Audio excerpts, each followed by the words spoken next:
Um, and then I want help. I want discussions of what the fuck, because some of this is, I feel like, really clear, and then some of it I'm not sure what the defining qualities of what I'm trying to say are, but I know they're there. Sure. Thank you. So okay, let's start with this that I mentioned in the last video. This hallway parameter thing.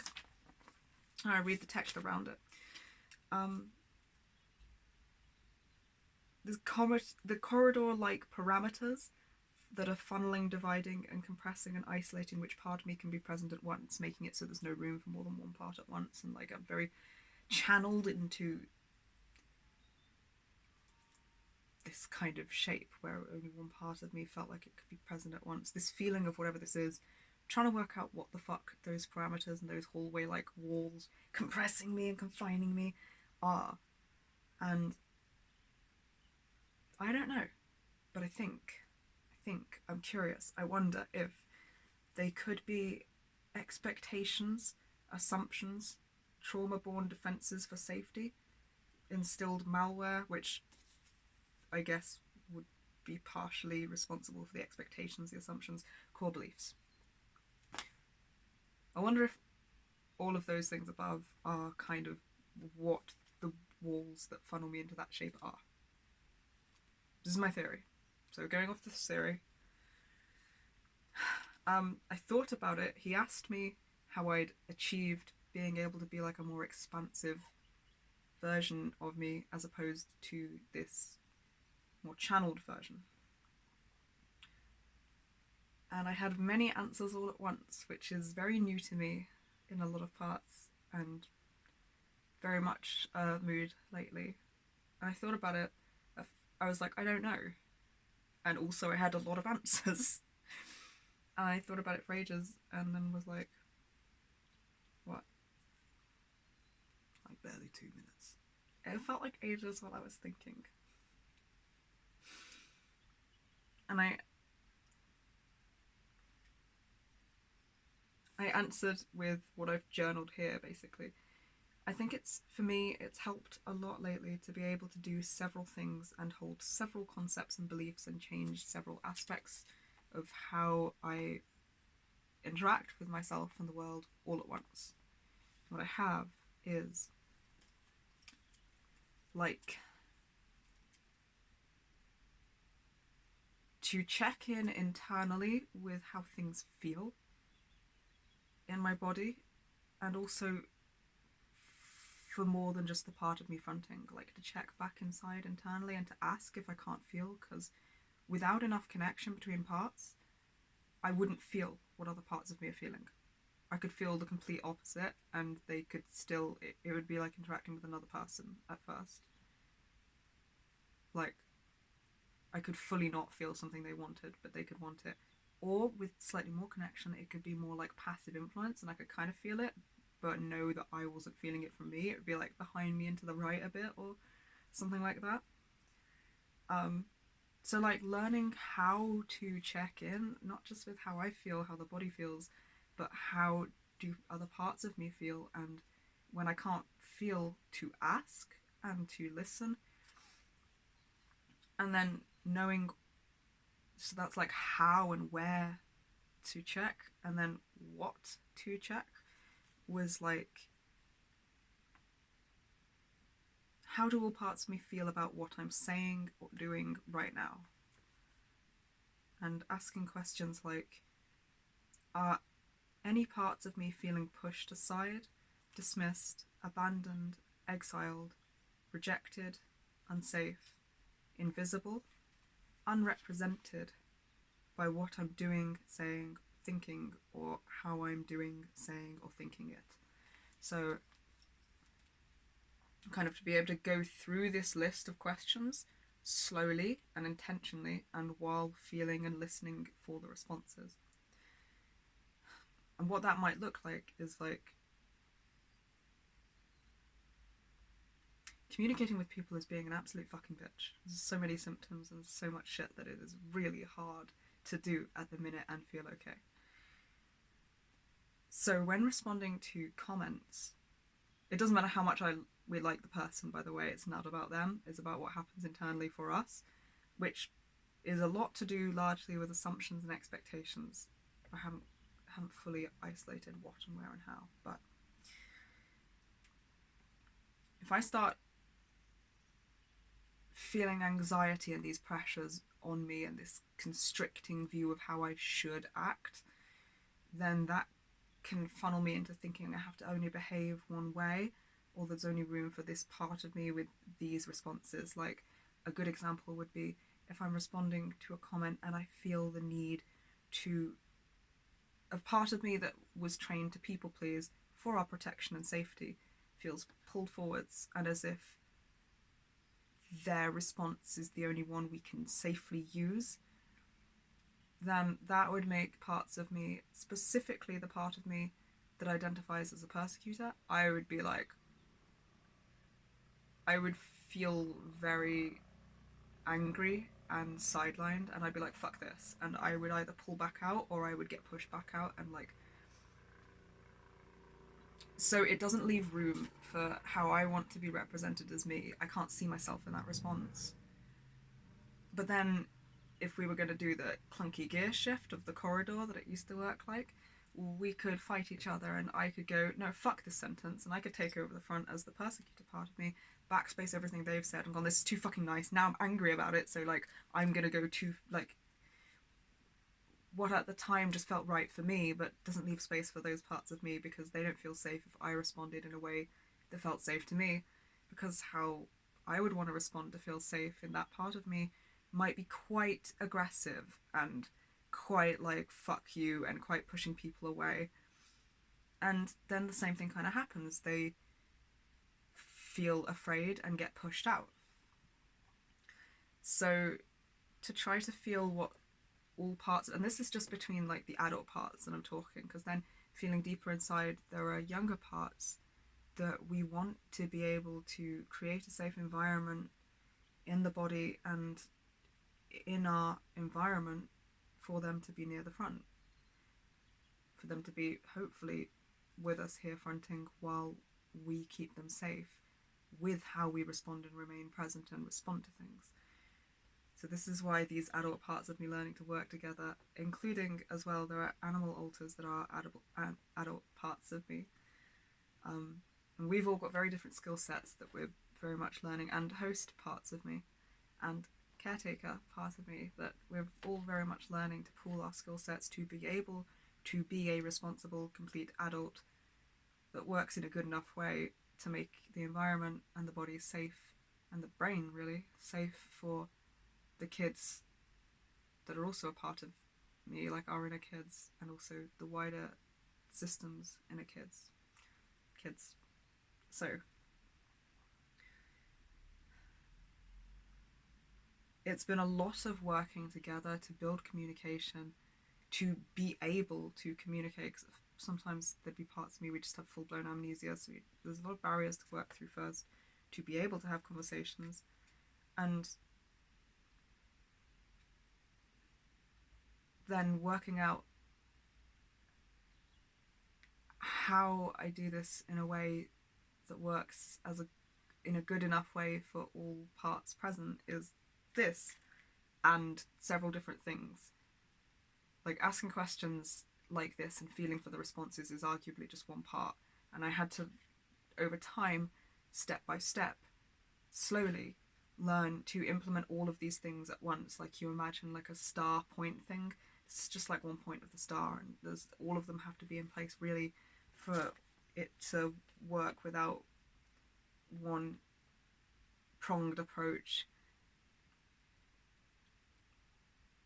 repeatedly working for a bit and then having more barriers because there weren't the other prongs in place. Like, so it makes sense as we go. Hopefully. So these questions that I would learn to ask and feel for the response for would include, are any parts of me feeling pushed aside, dismissed, abandoned, exiled, rejected, unsafe, invisible, unrepresented by what I'm saying thinking or doing, or how I'm saying or thinking or doing it. Next question. Is there a way I can change what I'm saying, doing, thinking to be more inclusive and representative and comfortable and authentic feeling for all or more parts of me? Are there some parts of me that hold different and or opposing beliefs, thoughts, and emotions? It's like sometimes there's a way to compromise and be like,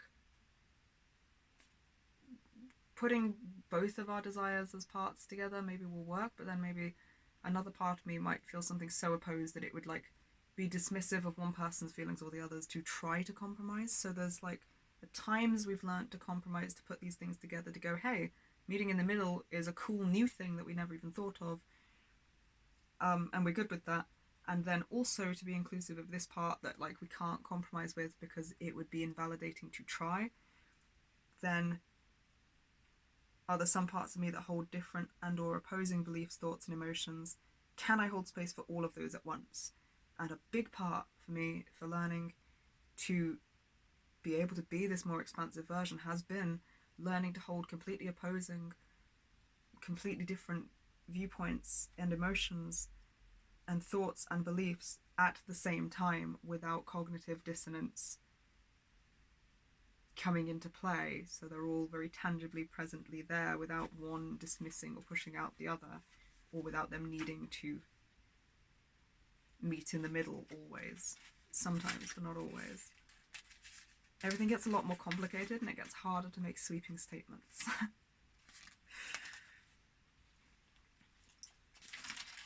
And simultaneously doing internal work and concepts like replacing shame with self-compassion. And this is very constant moment by moment work to acknowledge and notice where shame is showing up, how it's showing up, and working out how to replace it with self-compassion. The same for all of these things. It's like very minute by minute work and how you encounter it in the day and how you show up in every little tiny fraction of the ways that it shows up throughout the day. It's really that repetition of catching it, noticing it, and changing how you respond that has done this for me. So replacing shame with self-compassion, replacing judgments with curiosity. That one is still kicking the ever-loving shit out of us, and I'm trying really hard. Noticing what is a judgment and when I'm making one, and how to respond with curiosity. It's a lot of internal safety work, I'll say that for nothing. But that one's, this is all ongoing progress, but that one's, I'm still learning a lot about that. And this next one, same. Like all of it really, current work in progress. Replacing expectations with clear, direct communication and setting clear intentions, and detaching actively from any attachment to outcome, and getting clear on what's in my control and what's not in my control, and focusing my attention and energy on actions I can take in my control, like my thoughts, my actions, my emotions, my regulation, my healing, etc., my coping mechanisms, and doing active work to reassure myself of my safety so that I can let go of control or attempts to control the things outside of my control, which for safety I have been like basically built to feel like to try to control. Examples being other people's responses, emotions, actions, reactions, etc. And now trying to address faulty core beliefs that assholes instilled in me, like expectations that I feel others, like maybe meeting expectations, conforming to expectations, feeling like for our safety I need to conform to expectations that other people have of me that aren't that's not healthy as a thing to do. And a faulty core belief being like I'm expected to manage other people's emotions, which I am replacing with inner and embodied safety work, a lot of reminders, and like a lot of nervous system regulation, breath work, movement, knowing how to get us out of the fight, flight, freeze responses, and noticing when each one is present. A lot about reading our breath and our bodies and learning to progressively relax our muscles and breathe in more and more moments that I catch it in. So, like, inner safety work and learning an embodied sense of safety and consistently working towards this is like, these are all very intricate and multifaceted processes. And then, newly, thought correction responses every time I encounter thoughts fueled by this belief. Like, example, when I tense up because I feel like somebody in the room is angry or frustrated at a game, and I notice that I'm having thoughts like I should do something to fawn to fix their emotion or to make them feel differently than how they are feeling. Or if I just feel like I'm unsafe if I don't do that, that tensing up and that responsibility and that feeling, that pressured need to act, I will work on progressively relaxing my muscles and breathing, noticing that I've gone into a hypervigilant state, physically relaxing our body and our nervous system, and responding either out loud, if that feels safe to do, or internally with thought correction. An example being like, others' emotions are not my or our responsibility to fix, change, or manage. It's not actually healthy for either party, us or them, to fix or change anybody's emotions, and we can't really manage other people's emotions. We are safe to let others experience a full range of human emotions now, including being uncomfortable, or stressed, or angry. This should never have been put on us, or me, as our responsibility to maintain our safety and protection in the first place, and it's understandable that that's why it's there now. We didn't have any option as a kid. Now we have different options. And we can learn to do different things, like regulate our emotions and allow other people to have their own. So that's kind of it. And then also, I would say,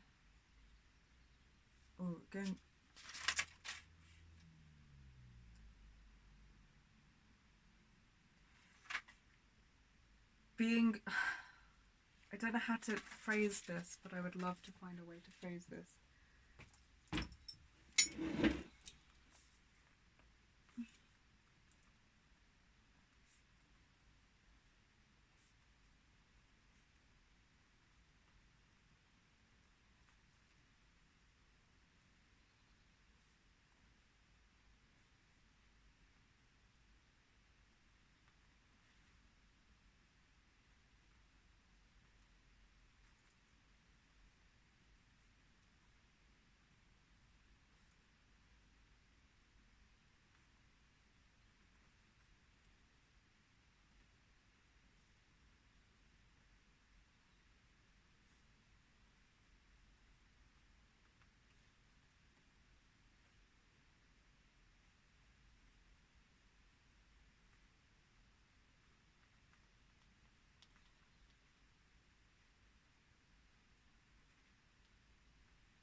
Okay.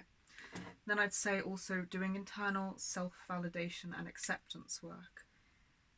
Watching back our vlogs has been really helpful for that, because I noticed that I can watch them back and I can feel like anything that makes me feel cringe is an opening to be able to work through which parts of me are feeling uncomfortable or unsafe with what I'm seeing and why, and where does that come from, and how do I make room for that behavior, action, thought part of me to express themselves in that way, and for me to still feel safe with that being a representation of a part of me. So, like, doing a lot of work to actually change how we feel about how we can exist and express ourselves over time, and how much can, instead of just having like this fairly concise, compressed identity, how many different ways of operating and being and expressing myself can still be me, and also that we're safe to do it. And this sort of work in changing how we feel about cringe, which I think is like my brain's way of safely identifying that I feel uncomfortable and unsafe with something, is to feel, oh, I feel embarrassed, because it's like shame light, but shame was a dangerous emotion. So it's like, it was used to weaponize to control our behavior to make us reject parts of ourselves. So you see how it's like, I think it's like a little far removed version, so I don't have to look deeper at where it comes from or how bad it actually feels. If I just go, oh, cringe, I'm not going to look at that, or I'm going to switch the video off, or like I'm going to feel embarrassed about myself and reject that part of me, then I don't have to go deeper to think, why am I feeling this? And the reverse of that is to go deeper, to go, why am I feeling this? What am I feeling? Am I feeling unsafe because, say, I just saw a young part of me acting young, and we were conditioned to, from other people's responses of the adults and the abusers around us, childhood and childlike behaviors became unsafe feeling to express. Like, we were praised more for being parentified, for acting mature and older, and also if behaviors and actions and youth was attacked in various ways or put into danger just for those qualities, then it makes sense that now it doesn't feel safe to express that or let young parts be visible. So we do have to do a lot of inner internal work to recognize where it comes from, to look deep, to be with the discomfort of the lack of safety that we felt, and reassure ourselves at the same time as holding that, because we don't want to reject that emotion that was valid and real at the time. And we have to let it metabolize through us and through our body to let it process, you know. And at the same time, that's not the only thing that exists now. It will never be as hopeless and as unsafe as it was in childhood. We're the adults around us now, and we're capable of keeping each other and ourselves safe and protected while expressing any qualities that we deem as synonymous with youth, like, say, playfulness and curiosity. And it's safe to feel and experience and express those things. Being something that we can feel in an embodied, felt sense is taking consistently a lot of work in safety, and watching back our vlogs and journaling about what we see, what we feel, where it comes from, then doing the reassurance, validation, self-validation work to build us up is really a big part of this. And then that leads to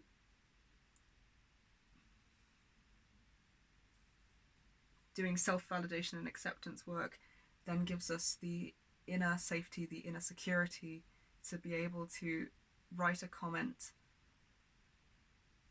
and not feel that desperate, panicked urgency for that comment to represent fully every factor about what we believe and all parts of all of us at once. So it kind of removes that urgency a bit. At the same time, we want to make sure that parts of us are included, and that if I can fully represent all of what I feel and be fully present at once, good. But at the same time, I don't want to feel like it's a matter of safety and there's an urgency. Like, this one action or sentence doesn't need to fully encapsulate or represent all parts of me at once, right here and now. We do not need to be understood to be safe. And if people can't, I think it's because being misunderstood was not safe and was equated to danger at times, and abandonment and rejection. And doing all of this inner work to not reject and abandon ourselves really means that it doesn't hit as hard. Like, it's easier to hold ourselves up and to feel comforted and still expanded and safe, instead of compressed and cold and attacked and urgently panicked when we're misunderstood. And then that makes it easier to be able to type a comment and go, it doesn't need to be fully understood. Like, this person can say, I don't get what you mean, and I don't go, oh fuck, anymore. I have parts of me that do have that immediate response, but it doesn't spiral out and go really deep and become damaging. Instead, it kind of gets caught and held up while we breathe, do more of the inner work. Every time it hits us is an opportunity to do the inner work, from which we feel soothed, we feel comforted, and we feel the reminder that it's okay for people to not understand us. We don't owe anyone an explanation. We're safe to not give one. We're safe to be misunderstood. And if we want to, we can give an explanation, and we can have a follow-up conversation. Like, the feeling that I have to get every part of us to be understood and seen in this one concise comment can feel quite overwhelming, and it can make it so that we don't want to talk to people, because like, there's a lot of reasons why that happens, but I think this is one part. And taking that pressure off in this way is very helpful for integration in parts of me, because then it's like, we got time to be understood. It doesn't have to all happen right immediately now. In every single thing we do, it doesn't have to fully represent all parts of me all the time, because there can be parts of me that are a mystery to people. There can be parts of me that people get to know. That doesn't have to be a matter of safety anymore. So I think all of that above is how I would answer. I have helped to so far be more able to be a more expanded, expansive version of myself and feel less like corridor compressed.